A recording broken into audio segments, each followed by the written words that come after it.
profonds changements traversent la fonction publique depuis les années 2000.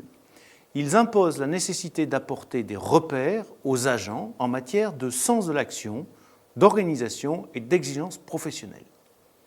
Contrairement au secteur privé qui a dû s'adapter de façon continue, la fonction publique a connu une rupture brutale.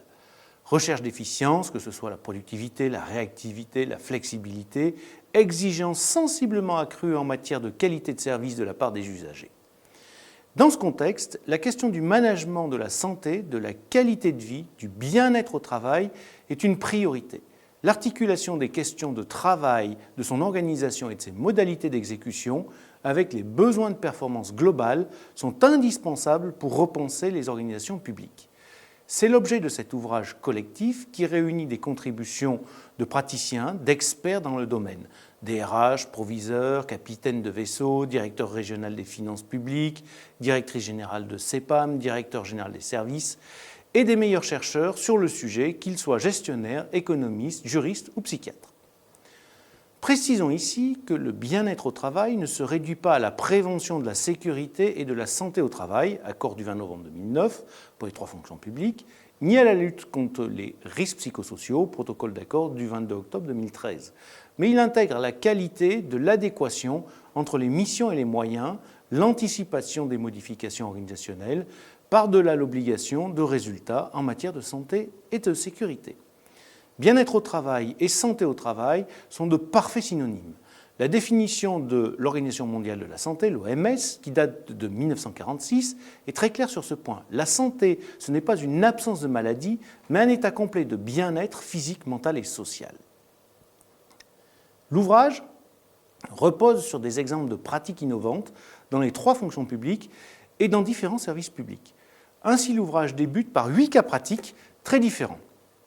À partir de ces 8 cas, plusieurs contributions managériales peuvent être identifiées. Elles peuvent se décliner de différentes manières en interrogeant la nature même du travail. Rétablir le bien-être au travail dans les conditions de production de la performance dans le secteur public, car c'est en se sentant bien au travail que l'on produit de la performance. Oser expérimenter des nouvelles pratiques, mieux clarifier les rôles, redonner des marges d'action, renforcer les espaces de discussion et le sens de l'action pour aller vers une performance globale. Renforcer les collectifs de travail, le soutien social, la dimension collaborative, la reconnaissance dans le respect des valeurs de service public. Nous ouvrons ainsi 4 perspectives. La première nous donne les clés de lecture de la dimension collective du bien-être en matière de management des agents publics. La seconde nous alerte sur la nécessité d'intégrer le passé et le futur pour construire un rapport au temps présent qui optimise la perception du bien-être des agents. La troisième nous guide pour développer des stratégies d'ajustement afin d'apaiser les tensions de rôle et le stress des agents.